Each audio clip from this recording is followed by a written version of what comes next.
With that, I'm going to hand things over to our two speakers. David Crawford, I've known for a number of years. We've networked together. We know each other pretty well. We've worked with other people in common networking groups, things like that. And David Crawford is actually the one that I approached about the possibility of speaking. David is very, very knowledgeable in many things real estate. He's been in the title business for a long time. And if you need to know someone, David Crawford has a pretty good inroad into either knowing them personally or knowing somebody else that does know them so that you can get introduced. So when I approached David with this idea, he quickly thought of David Jarvis. David Jarvis is with John Burns Real Estate and does a lot of, I think, more like market research, has many, many years of real estate experience as well. I think a little bit more focused on the residential side of things than what David Crawford is. I think David tends to be more commercial side, but between the two of them, we have a wealth of experience on what's going on in the real estate market in the greater Houston area. And so I'm looking forward to hearing what they have to say. And I do think that the plan is this time, unless you have a really burning question, let's hold them till the end, let them get through the presentation, and then we'll hit with our questions at the end this time, okay? So David Crawford, do you want to say anything? David Jarvis, I think you're going to be the primary driver of the presentation. I will hand it over to the two of you.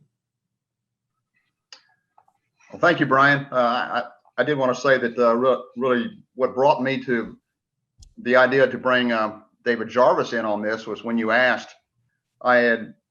As you mentioned, I'm primarily commercial, have been for years.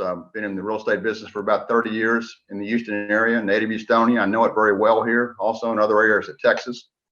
But the pandemic and the supply chain issues, the rising prices of commodities coming into the construction industry and development industry had recently caused a few projects that I was involved in to be put on hold just prior to starting and actually closing, with private equity lined up, with banks lined up, with contractors lined up. However, when they couldn't get their vendors to commit to guaranteed maximum price contracts for things like lumber or windows going forward, the banks and the investors said, time out. You know, our returns are going to be affected by this. We need to take a new look at this and see how this is going to work. And I had recently seen a presentation by David Jarvis and John Burns Real Estate Consulting on some very similar issues, in that, particularly in the multifamily space. And I thought it would be very timely to be talking about that here in Houston, as we all probably know of someone who's maybe had a chance to sell a home for much more than they expected to. But the flip side of that is, then you got to go buy something. You probably got to pay more than you expected to.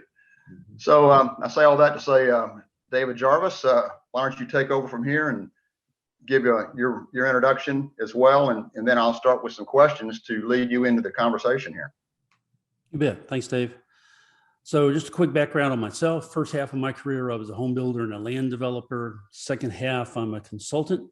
First with Metro Study for 17 years, and now with John Burns Real Estate Consulting for 6 years. Give you an idea how long I've been around. At John Burns, it's really our focus to help high net worth individuals, builders, developers, lenders, Wall Street make good, solid real estate investment decisions. As Brian said, primarily in residential. That would be for sale or for rent, including the new hot prettiest girl at the dance these days, the single family rental space. Mm-hmm. Well, thank you, David. You know, there's been a dramatic increase in the cost of housing over the past year, as we all have heard about and are aware of. So let's talk about the current sales and pricing trends and what factors are driving the demand and pushing prices up in our local market, and it might, as well as it ties into the national market as well. You bet. And David, I'm going to use some speaker prompts. They're called speaker prompts for a reason, right? And if you want me to, I can leave these up, or I can put these down as we visit. First, let's talk a little bit about Houston. It's amazing. We're currently rating Houston as very strong. That's on a scale from very weak to very strong. For my money, I'd really like to be in a more normal market with a normal pace of increasing prices and increasing new home sales volume, certainly more controllable. Internally, I'll tell you that we're describing this market, housing market, as insane. We've literally never seen anything like it. I've been in the real estate business since 1978, and actually new home business. I've always been in the new home business. And we've never seen a market like this. Existing home sales are up almost 15% year over year. Single family permits up almost 40%. And on the supply side, as David Crawford just mentioned, it's a great time to sell your home, but where are you going to go, right? Listings are very, very low. Employment's good at 4.8%. A little more on that in just a moment. Here we go. Permits are excellent. We're expecting almost 60,000 single family permits this year. That would be a 19% increase over last year. We're one of the few consulting firms that really out 4 years at a time with our forecasting. So you can see all the way through 2024 what we're looking for. We're looking for another 8.5% increase in single family permits next year, as we're still trying to catch up with demand, and then more of a leveling off in 2023 and 2024. And if there's anyone here today that's in the construction business, there's nothing wrong with leveling off somewhere in the mid 60s in terms of permits. And price appreciation has been spectacular. Houston's not one of those markets like California where we ever see, double-digit price appreciation. Last year, it was 18%. Last year, meaning past 12 months. I won't say that correctly. Past 12 months, new homes are up 18%. That's trailing the national scene just slightly. We're looking to close this year probably somewhere closer to 14%. I say that because on the commodities side, we see at least the materials costs beginning to decline. So that's going to help the builders a little bit. And Houston and Texas tend to be a supply side driven pricing. In other words, we price to cost in Texas more so than pricing to market, although recently in 2021, we've have an excellent opportunity to price to market. A lot of builders are even using the bid process, and they're adopting this from the resale market. If you listed your home today, I'd be hopeful, as you would be too, that your broker would list the home, and within a week, you'd have 5, 6, 8, 10 offers, all bidding against each other. The builders have adopted the same thing. For one thing, they're not building homes for people anymore. They're building homes for themselves. Most builders have suspended any to-be builts. Of course, the custom builders do what they do. So I'm going to exclude them from the conversation and talk more about the production guys under $800,000, which is the bulk of the business. They have not had a good handle on their labor and material costs because they've been rising rapidly. To combat that, in February, we began to see builders literally suspending sales and just saying, we got to stop. Many builders have a backlog today that they will still be building through in the first quarter of next year. And that's also been a big issue for them. Cancellations are going to run somewhere probably around 15%. So at any given time, builders will have something to sell, but not what the buyers are used to. And all of that, the cost increases, the extreme shortage on supply is what's pushing us up for the second year in a row to double-digit numbers. And I think just for illustrative purposes, I thought it'd be interesting to show you what a 15% or 14% price increase looks like year over year. Dave, I'll kick it back to you. And if you want me to stop sharing for a moment, I can. Is that better? Those are some amazing statistics and thoughts to be putting out there for folks on the call here, because as you put the forecast there in the new home construction and appreciation kind of forecast as well, it's all headed up in a dramatic way. So tell us a little bit about the economy in general and how this will continue to push demand both locally and nationally. All right. There we go. So employment is up, and we're expecting it to be up about 3% on a national level. We've broken this down by regions. Fastest growing employment is actually happening in the Northeast and the Southwest. Also Florida, then, and Texas following at about 3%. But all of these are good numbers. Anything in the way of 2% or better is really a very, very good year. What differentiates what's happening region over region is what's happening with permit growth. Look at Texas, it did 19% compared to Southern California and the Northeast at 8%. And there's nothing wrong with 8%. It's all relative, right? Also want to talk about risk. Risk for anyone in the home building or apartment business, we're ranking as low risk, anywhere from a very low to a very high risk. 2020 was very high risk with COVID. Everybody remembers March and April, we just didn't know what was going to happen with any of our businesses. But currently rating low risk. There's only 3 factors that go into this proprietary indice. It is supply, demand, and affordability. So on the supply side, it's a very low risk. We can't build enough even to catch up with the market. We can't even build our backlog. On the demand side, demand is a low risk, plenty of demand. And on affordability, even with price increases that we've seen over last year and this year, interest rates are still hovering at or under 3%. And so that causes us to collectively just say that the new home business is a low risk position right now. In the national economy, pulled this slide from one of our decks. I thought this was kind of telling. Hope you appreciate this. Every category here is an improvement over last year, with the exception of affordability. Just kind of explain what this is. If you look at the blue diamonds, that's where we were a year ago on a scale of poor to strong, right? Economic activity was maybe a little better than poor, but certainly average today. These are national stats now. Leading economic indicators was very scary this time last year, much, much stronger now. There's your affordability. That's not interest rates. That's rising home prices. We certainly think for all of our businesses that consumer behavior is better. Existing home market is unbelievable. New home market the same, and housing supply is strong. In terms of personal income, thought you'd like to see some stats here.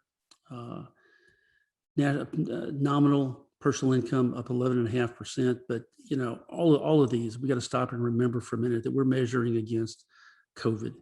And so it's hard to, if we were measuring 2019 over 2018, these would be a lot more exciting, but at least we see the market coming our way. GDP in the first quarter came in at a annualized rate. And remember, that's an annualized rate of 6.4%. Don't anybody misunderstand.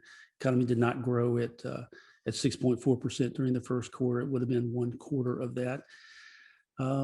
Let's see, what else is interesting? Personal income growth, 11.5%. We certainly have wage inflation. I'm sure everybody is aware of that and is experiencing that. And personal savings is way up. I'm sure everyone's experienced that as well. The other thing is what's going on with the job boom. This is amazing, going all the way back to 2021.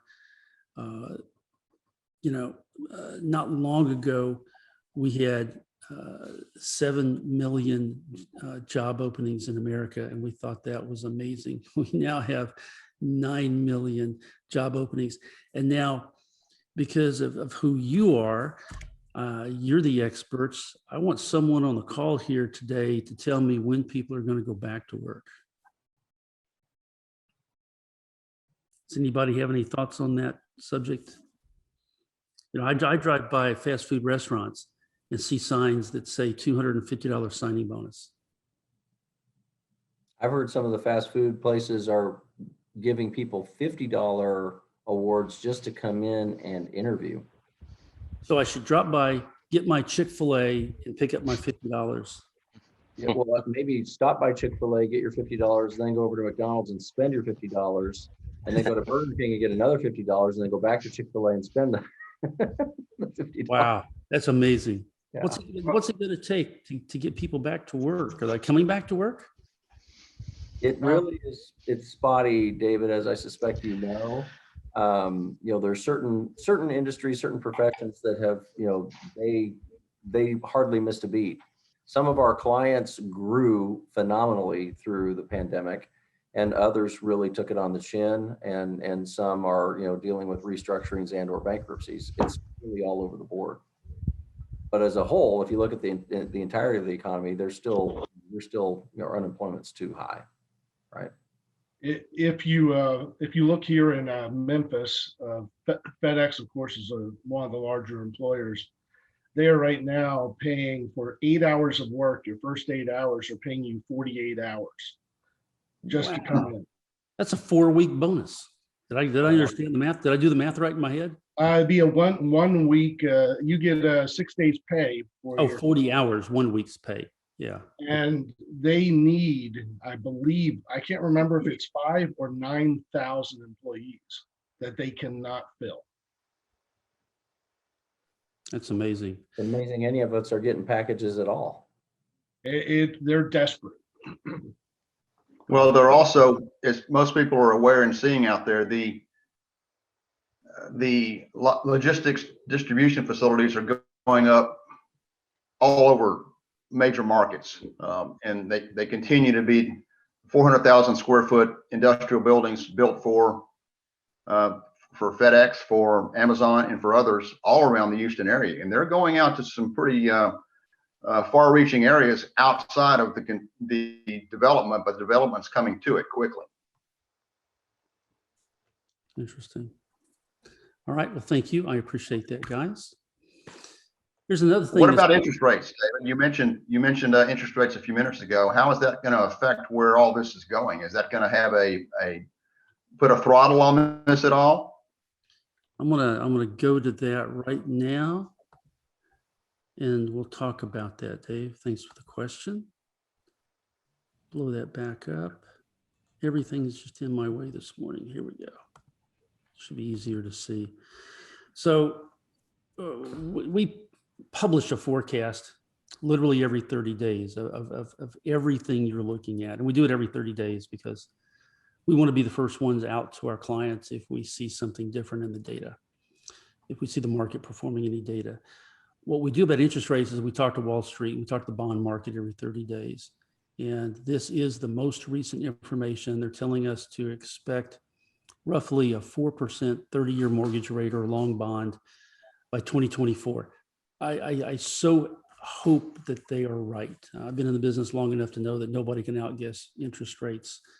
And I've seen 100 basis point rises more than once in volatile times. That would not be good to go from 3 to 4 overnight and shock the payments like that. But this is the forecast, and we think it's the most reliable, and it has been terribly stimulative. If you don't know, we have low mortgage rates because the Federal Reserve is buying essentially all the mortgages in America. The bond market is not interested in tying up their money at 3% or less for 30 years. Nobody stays in their home. Oh, by the way, if you don't know, people stay in their homes for an average of 9 years now instead of 7 years, which is what we believed for a long time. But this has been incredibly stimulative. It's been amazing what happens when you lock down people and tell them to stay home and lock them up with their whole family. And then they decide, gosh, we have got to upgrade this home environment, and they have the ability to do it with these kinds of interest rates. And that's why we're in the short supply that we're in now. Well, David, the resale market has seen a steady increase in the number of sales and pricing for about 10 years now. Tell us what this looks like and where is it going? All right. So I want to show you a couple of slides as an intro to that topic. We conducted a survey, national survey of online customers or consumers. And, we asked them over the next year, do you believe that home prices in your area will increase, stay the same, or decrease? And we do this every year. Recently, 71% of the respondents said they expect prices to go up. And I think that's encouraging. That's very positive. And then this is something that I found just recently. I've literally never seen this survey until about 30 days ago. This comes to us from Fannie Mae, and they conduct every month a sentiment survey. To explain those little acronyms there, FOMO is fear of missing out, and that's where the buyers have been motivated from since, last fall. And now it's a fear of overpaying. And if you follow these over time, the blue line is a good time to buy, right? 2013, 2014, 2015, and nationally would have been a good time to buy. Prices were good, interest rates were coming down. More recently, and especially just in the last couple of months, actually this is a quarterly survey, pardon me, and you see the jump from essentially first quarter to second quarter. Buyers are shifting into a good time to sell, but a bad time to buy. That may be an early indication that the pushback consumers are giving sellers may turn to a bit of a cooling off on demand. But when builders have a backlog that's going to last through March of next year, that we don't really see that being a problem. And at the same time, remember, we see commodity prices coming down, labor and materials, or at least on the material side, beginning to get a little bit better. So we can get to the point where builders can be a little bit more cooperative, if you want to, or easy on the price, if indeed this becomes a problem. And back to your question, David, more specifically, resale market. We're going to give that an A+ in Houston.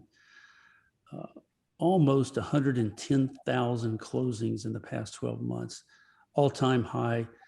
Looking at this since September of last year, every month that goes by, we have set a new record. It's phenomenal. And we've done that with almost no inventory. It's, in fact, my wife and I live in Clear Lake.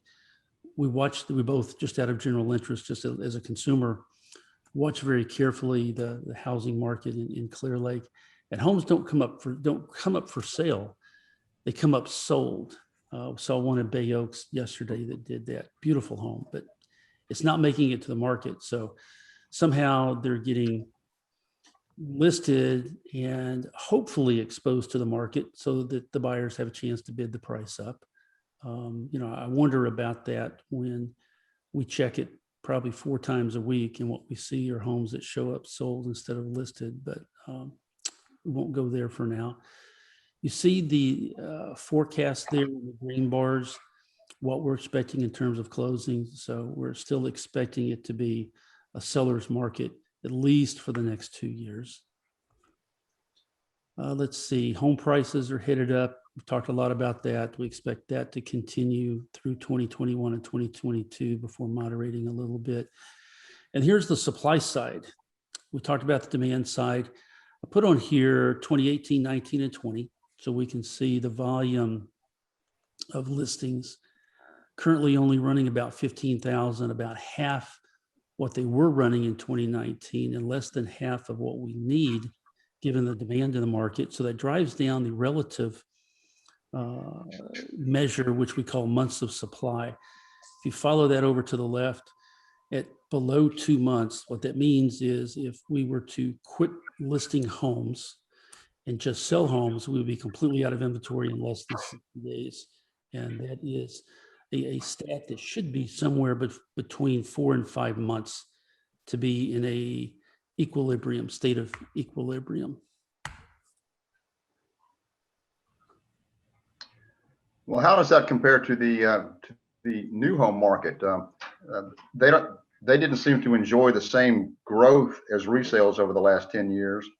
I think due in large part to the shortage of developed lots that you and I have talked about for several years coming out of the recession, which in turn has also pushed up land prices to certainly record levels around the Houston area and other parts of the state, for developers to be able to develop lots and put them on the ground, and goes into is a factor of the home price driving those up. But the home price acceleration is really only looks like it's happened in the last 3 or 4 years. Tell us more about that. Yeah, it's really scary. March and April of last year, where none of us knew where our own worlds were going. The private equity guys, that's that 35% tranche that we need to get lots developed, just completely froze. Everyone froze up.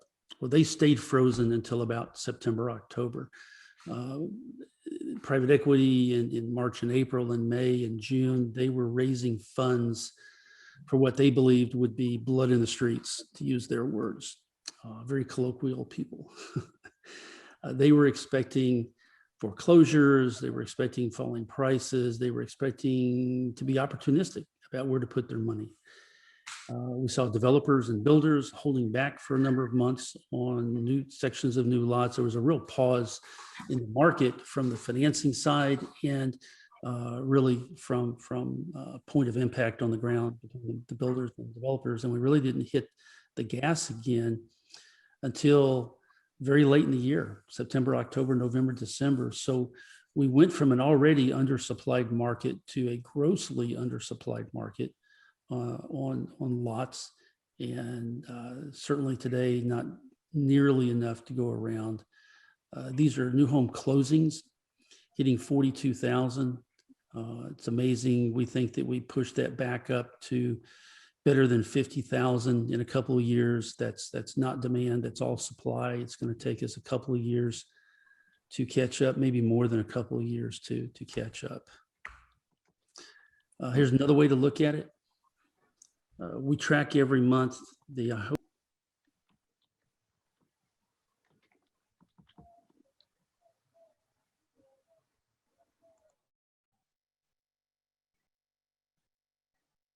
Hey, David Jarvis, you went on mute accidentally, I think. I did. Thank you. Appreciate that. You're welcome. We just missed the last 15 minutes of what you said. No, I'm kidding. I can't do that again. We missed about 15 seconds. Oh, good. 15 seconds I can do. Cod appreciates my brand of humor, at least sometimes. So this is an interesting way to track on whether supply is expanding or contracting, right? This is the number of stores, number of model homes, communities specifically. And on a year-over-year basis, the top 20 builders have 13% fewer communities. And even just in the last 90 days, they have 3% fewer. That's real evidence of that lot shortage that David Crawford was talking about. So, that's not getting any better yet. Try not to go on mute. There you go, Dave. Well, yes, of course, with all the people on this call here as well, this is, as I mentioned in some of my notes putting out there for this course, this is a quality of life issue for their employees. If they're looking to hire and bring new people in, how much is it going to cost them for new housing, whether it's a resale or new home, and when can they get into it? And how are they going to compete with someone that's building something in the Dallas market or other markets when they're looking to hire folks? But one last component of this, it's going to be the apartment community, and it's a very important component. I saw a report back in 2017 in the Houston Business Journal showing that the Houston area would need about 15,000 new units per year over the next decade. First thought, that's a staggering number, but that's about 300 units per 300 units per complex. That's a lot of development in the Houston market. And here we go back into supply chain issues and money issues for them to build and develop, and land issues. The price is going up dramatically on land for apartments. So what are you seeing in the multifamily market? So apartments were the one real estate sector that took it hard for a while during COVID. If you look at who lost their job, it was mostly a service sector or a lower wage employment kind of an issue. And so there's no way, I'm going to sound indelicate and I apologize up front, but those who lost their jobs double up. When things like that happen during recessions, we actually see a decline in the household count in MSAs. And that caused apartment occupancy to fall. It caused rents to fall. In fact, let me go to the next slide and kind of show you that. This is February of 2020. The blue bars represent occupancy, and then the average price of an apartment in the black line. And so you can see occupancies falling to the first trough in June, having a recovery period, and then hitting a new trough in December. But then in a meaningful way, really beginning in February, we see occupancy beginning to rise, and then it shoots up in the spring, and right behind the occupancy, we see the rental rates. So today, we can say that we've seen a recovery in the apartment market. There's just no place to live. And people can go back to work if they want to. That would be my own little non-PC way to address that. The Houston's sold out. Just if you're looking for a place to live, it's just almost impossible. You can't find apartments, you can't find a resale, you can't find a new home. We are beginning to catch up a little bit with the single family rental communities that we see around the country. That's been slow to come to Houston because of our municipal utility districts. If you want utilities on a new development, you're probably going to be in a MUD district. That could be as much as 1.5%. And on the financial side of those deals, that it makes it difficult to work. And especially the private equity guys that don't understand MUDs take 1.5 off their ROI, and then it's quick to say, hey, this just isn't going to work out. So far, Houston has been way underserved on that. And then going back, David, I think we agree with you. The purple bars there, we believe that we're going to have a little over 15,000 apartment or multifamily permits. And we think going forward for the next 4 years, we're going to be plus or minus 15,000 again. So I think, we agree with you. Well, those are very interesting stats. Well, trying to tie this all together, and one of the last sections that you put in here, we've all heard about supply chain issues over the past year. How is this affecting new home construction, remodeling, and the housing market in general? So David, I'm glad you brought this up. We prepared this together, and this was your question. And I think it's been fascinating what we were able to come up with. Let me stay away from that mute button. There we go. We took a look at 17 construction categories, and we took a look at second quarter 2020 versus second quarter 2021. I don't know, a national level. Material and labor increases for these 17 categories are up 22%. Certainly that's been led by what's happened in lumber. And for as bad as lumber was, it's way, way down. In round numbers, lumber was up 4x, and now it's only up a little more than 2x. So it sounds a lot better. And actually that 4x is priced in a lot of cases. So we believe that we will begin to see sometime, really probably very soon in the next 60 to 90 days, builders coming back to the market with some incentives as their way of giving back some of those cost increases. I don't think you'll see any of the builders changing their price list. That would be just destructive and would erode their margins and their backlog. So you won't see them do that, but you might see them giving away $10,000, $15,000, $20,000 at the decorative center, or beginning to pay closing costs again. It's interesting. You see the framing increase at 36%, lumber, the hard materials at 115%, lighting 15%, HVAC, aluminum and steel up 27%, doors and windows 13%. There's some pretty big increases here, which is just, I think, amazing. Another way to look at that, I like our, what do we call these, infographics or some such thing? Anyway, I think that's much more illustrative, essentially the same thing. And then we went back and looked at this over time, David, from 2011 to now, and looking at the percent of labor and material. And it's amazing that we're up 71% in the past 10 years. So what have we not covered? What, David or the rest of the team, if it's that time to ask for questions, what have we not covered that you're curious about? Or what have you seen that you want to argue about? That could be fun. There was Well, I one would thing. throw something. Oh, go ahead. Sorry. I would just want to add something here, as I mentioned earlier, with all on the call here, being involved in the companies, if they're hiring, this is a quality of life issue for how close they can live, how much they have to pay out of their household income for housing now. That's going to be an issue for the foreseeable future. How do we stack up against other markets, not just in Texas, but for hiring purposes around the country?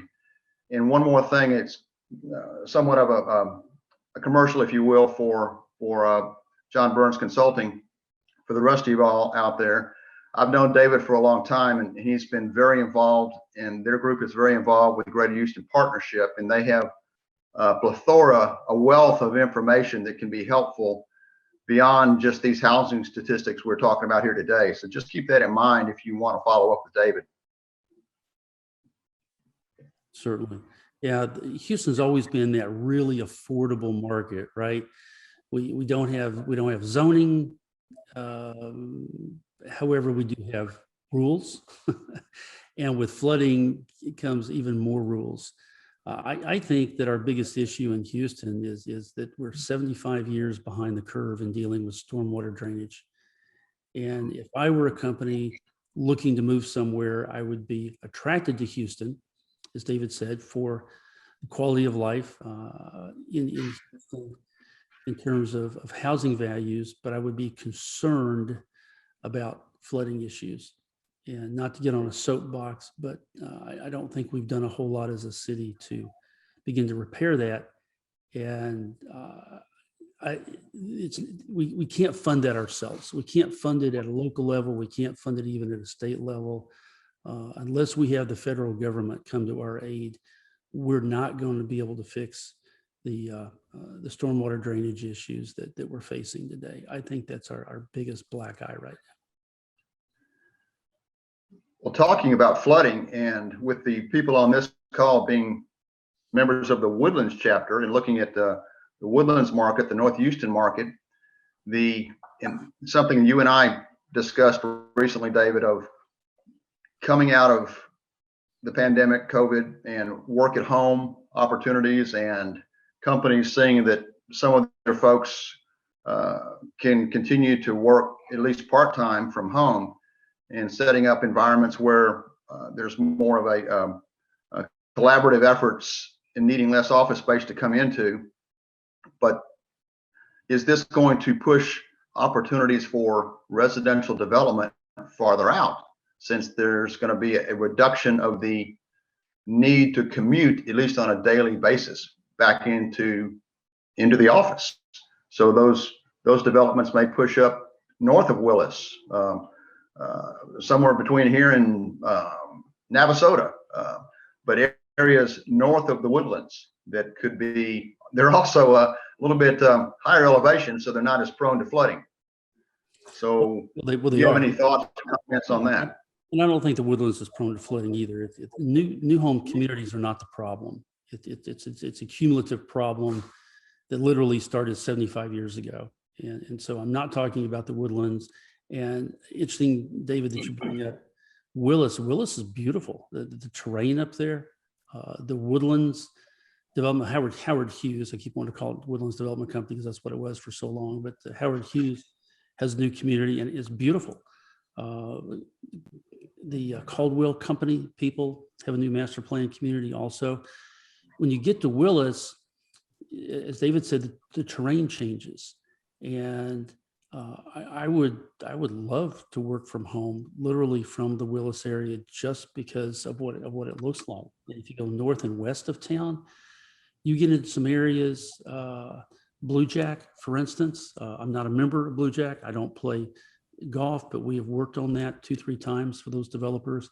And that looks like North Carolina. I mean, you can't believe that you're anywhere close to the Houston area. So personally, we think that COVID and work for home will extend the market further out.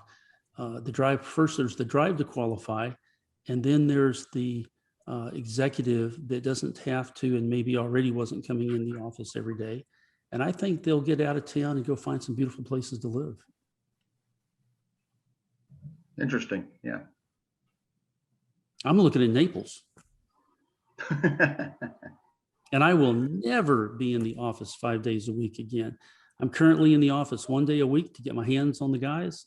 We've learned through COVID to use Teams and Zoom, and it's amazing how I didn't know I could get this much work done from home, let alone my guys. I was more worried about me. But I learned how to do that. My wife and I learned how to be alone, and we're still married. Very happy to say that. The downside has been very interesting for us personally. A lot of people have retired through COVID. And I got to tell you that there's, I don't know if it's depression that set in a little bit last year or what it was. And now we're faced with another wave of COVID. My wife and I talk more about defining and just flat discussing retirement than we ever have before. So something happened last year. A lot of people chose to just take it to the house. And I know that mentally, my wife and I are, I'm going to call it struggling with that same kind of, and I'll call it an issue. I don't know how else to describe it because I think I'm going to work forever. I don't think I ever get up and don't have something to do. I don't know what I would do if I wasn't working, but I think COVID's been hard on the mental health. And I think a lot of the people that you guys are looking for took it to the house. Maybe they'll come back. Well, it's interesting, David. I'll jump in and share some observations that we've had here in the public accounting space. What we've noticed is that the baby boomers have largely retired. Not quite all of them, but most of the baby boomers have now retired. That leaves the majority of the workforce made up by Gen Xers and millennials. And there is a difference between the two as to how they view the work from home environment. And I think the opposite of what most of us that are a little older than the millennials would expect. Millennials have finished out their last year and a half or so of college online. lack of human interaction. They've done it online, and they are hungry. Even those that have been out of school for a couple of years before things locked down, they're hungry for human interaction. They are honestly, they're telling us they're sick and tired of sitting at their apartments and in their rental homes, looking at their roommates and looking at a screen. They want to come into the office, and they're in our offices, a bunch of them 5 days a week. They're in. The Gen Xers, on the other hand, who already have 10 years, 15 years, 30 years of service doing this, they're like, been there, done that. It's really nice to work from home for a change. And so what we find is, especially in a profession where so much of it is personal, what can you learn not only on your own, but what can you learn from talking to other people? That rubbing up against other people, that learning doesn't happen the same way through Teams and through Zoom that it does in person. It does still happen, but it happens a lot less. And so for succession purposes, for a firm like ours, where I'm one of the partners, I spend a lot of time thinking about who are the next leaders that will take over my position, take over other significant leader positions, not just as partners that are leading engagements, but literally running the firm. You don't have succession if you don't have people face to face. You cannot find that next generation of leaders by having somebody sitting in Colorado working full-time remote on with people that are based in Texas and clients that are based in Texas. It just doesn't happen. It will not work. Those firms will end up having to sell to larger firms.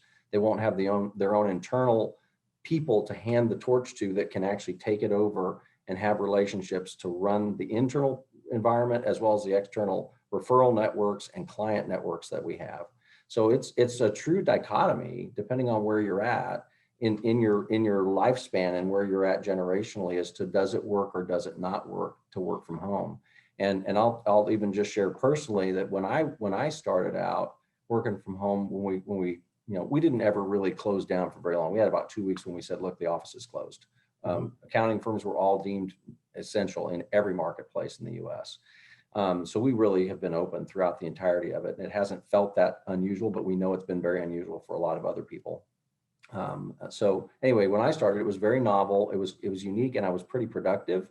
But what happened over time is the more I was there, the more the home interruptions started to get in the way, right? My wife would just come and ask me things. Didn't matter if I was in a meeting like this, just come and ask me things, right? You're here, I'm asking you a question. I need this help right now. Whereas before, if I had the occasional flexibility that our firm has always provided, if I had my 1 day out of 3 weeks that I'm working at home, I was left alone so that I could concentrate and actually work and not get interrupted by all the environmental interruptions in the office, right?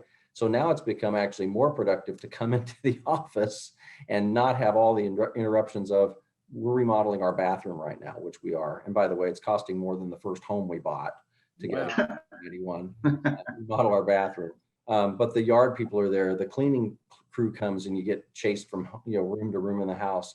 You lose your you lose your cell signal. The Wi-Fi signal isn't as strong at home, and you freeze up in all the Teams meetings. So it's really interesting. And I just share that we've been very thoughtful about it here at the firm. Been talking about this a lot, and we're about to move to we have 3 days mandatory. Everybody has to be in the office at least 3 days. They get to choose which 3 days, but that may be changing again soon as to what we want to do. And honestly, a lot of it's being driven by the millennials. They want to be in the office. I'm glad to hear that. That's wonderful. Yep. Anyway, hopefully that was helpful. It was. I Rest of you appreciate that. your thoughts. Yep. Okay, we asked for holding off on questions. I guess I saw one on that very last slide, David. I was curious about. So really concerning to see 71% of I think you said it was builders that say that they're basically strapped for labor. They can't fill all their positions or something like that. I'm paraphrasing poorly what that last slide said. But I also saw when looking back at the stack that 2019, it was even higher. 2018, it was about the same, I think, lower 70%. What drives that for housing in particular? What drives that? Because it looks like it's almost a perpetual problem that they're reporting labor shortages. Oh, it is. Sorry, we need to do that. Just put that back up for a second. It's going to be different depending on exactly what time period we're talking about. So let me just kind of march through this for a second. It is a perpetual problem. Labor is difficult. Builders don't pay much for labor. They're constantly fighting with their labor. If they get any advantage, they crush the labor side. It's just what happens. And then when the labor becomes short, those guys have got to push back. This has been a recovery from the Great Recession right here, and we still have not built enough homes, nor have we had enough labor or enough lots to get that done. I think we've had the money to do it. During the Great Recession, we didn't have the funding to do much, and we saw starts fall by 75%, and that's how we got behind. But yeah, you're exactly right. There's nothing new about what's going on with a labor shortage right now. During the Great Recession, a lot of our labor went back to South and Central America, and they haven't come back. I think that we mix in the U.S. we mix up the conversation between border control and immigration, and we think it's one thing. It's not. They're two very separate issues. The federal government approves 1 million green cards every year. Because labor is in such short supply, maybe the federal government should be geared to approve 2 million green cards a year. And none of that has anything to do with border control. Hey, David, is that on a national basis, the labor shortage, or is it regional or Texas, or what is? It's national. Everybody says That's a national number. Yeah. I got you. Okay. It actually may be a little better in Texas because of our proximity to Central and South America. Is what's the underlying demographic that drives it? And you might have said it somewhere in the presentation, I missed it. Is it population? Is our population growing that rapidly that there's therefore that tight of a supply of housing? What is it? Yeah, at the base, we need household growth, and household growth needs jobs. And we have in Texas, it's Austin that has more of that than any of the other major markets. But that's what drives the need for housing, right? And then the ability to buy, affordability is pricing and interest rates. So we're hitting on all cylinders in Texas.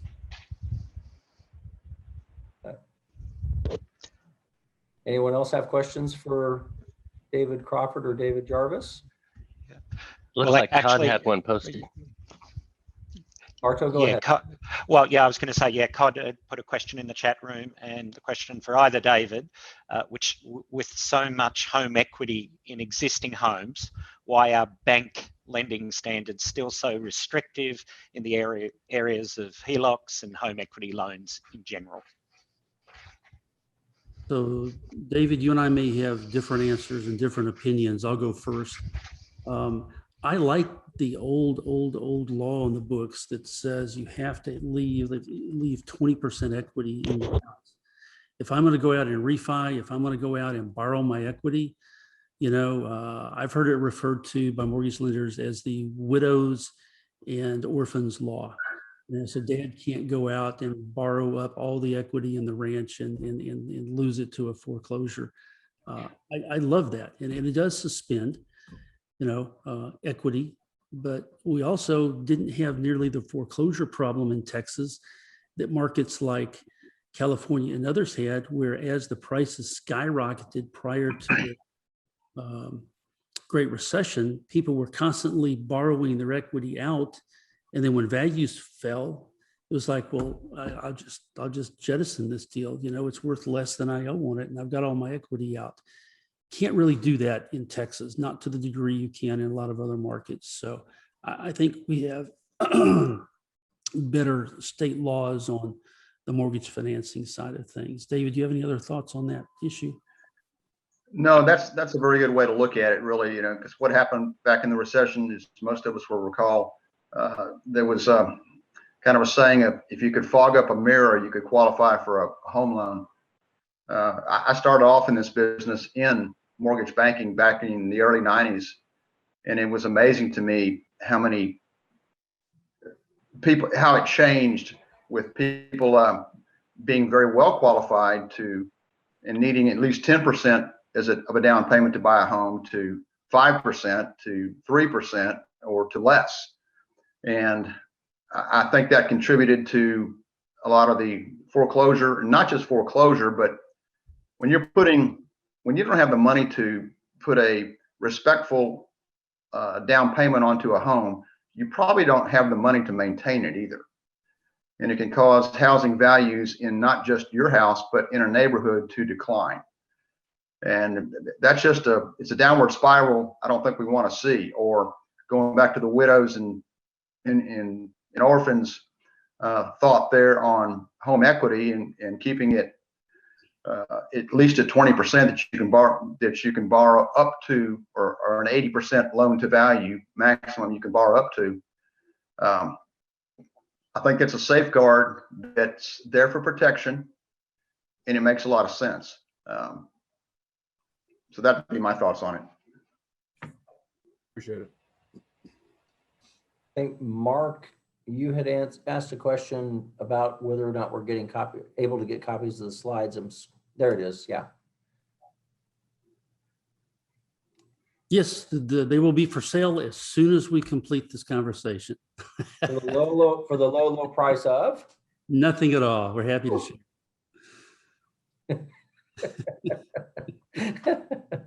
I like it. Okay. Other questions? And by the way, they've got some very good presentations going back to John Burns Consulting. And David, you may want to throw some things out there that are different kinds of reports that y'all put out there or can create for folks. And of course, what you do is consulting. So if some of the folks on this call are really looking at some more specific things or questions for their growth plans going into the future, you might be able to help them out with those things. Yeah, I would encourage everyone to go to the real estate. Let's see, John Burns Real Estate Consulting, Google, you'll find us. I think it's realestateconsulting.com, and sign up for our newsletter. We publish a lot of really interesting information. In fact, we probably publish more than you want to read. So just read the headline, say, yeah, this is interesting to me. Let's take a quick look. We try to write succinctly, but I can't even read everything we publish. We have another question that came in from Eduardo. He's saying, given high housing prices, would you recommend buying land and constructing yourself for an investment property? I like investment properties. I like rental. I like 620 or better FICO scores to go with that, right? I don't like credit bandits, so don't let yourself get into that. The last 2 homes that we've built have been custom homes, and we've gone through that process. And again, we're still married. That will put a stress and strain on your marriage. Buying a lot and building a home, it's not as easy as it sounds if you've never done that. I don't know if it's a hedge against inflation or a hedge against the cost of buying something. I think by the time you get all invested, you're going to spend a tremendous amount of money.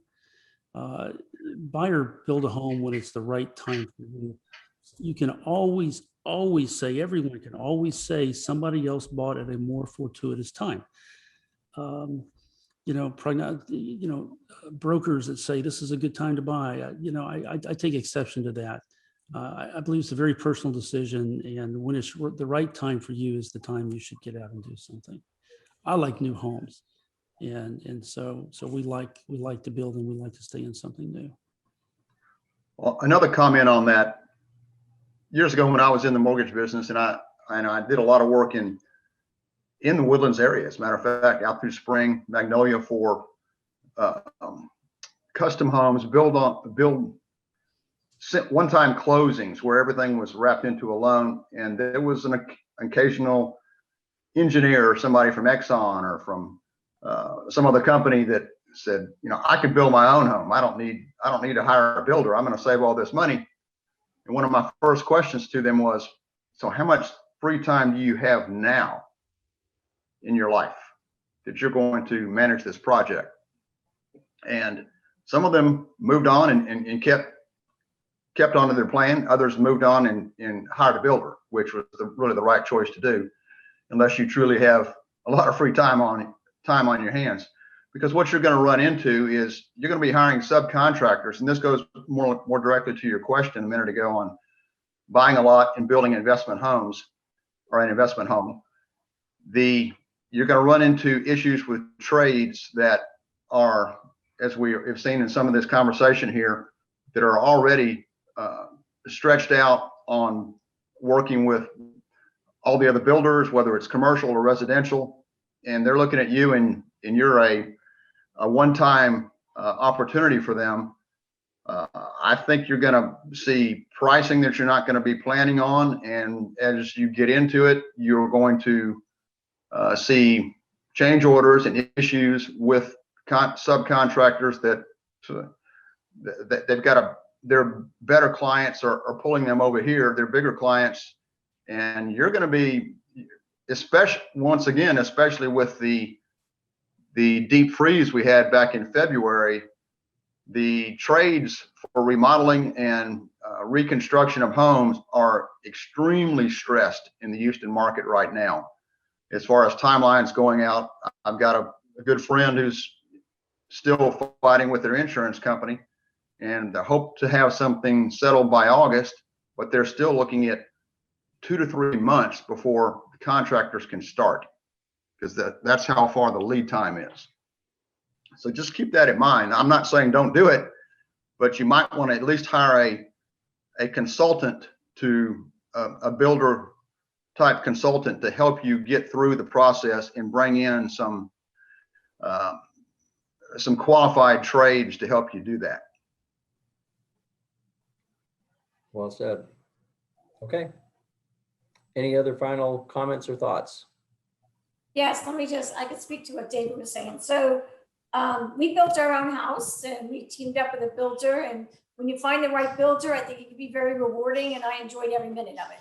My friend built his own house, and since he had retired, he project managed his own build, and his build was extremely stressful. Like you said, finding those trades, because everybody's working with builders that they've been working with for a long time. When he had issues, it was a lot harder to resolve it. So, you can look at both sides, but if you're going to build it and manage it yourself, you've got to be there every single day, to make sure things are happening exactly as you want them to happen. In my case, I live close, so I could just come home at lunch, spend 10 minutes there, just chat with the different crews, make sure, little questions that needed to be answered. So I think I just had a much more pleasant journey, and one that would make me want to build again. And I almost did team up with my builder to actually build another house on a lot. We ended up not getting a lot, but so those are the two things to think about as you go. But finding the right builder, because I have friends that have used builders, and they, in the end, ended up arguing with their builder, and that made they would never build again. I think as a result of that, it just didn't have as good a relationship. So picking your builder is very, very, very important, and really getting good references. Well said. Good point. Okay. Well, everyone, I think that's about a wrap. Charlotte?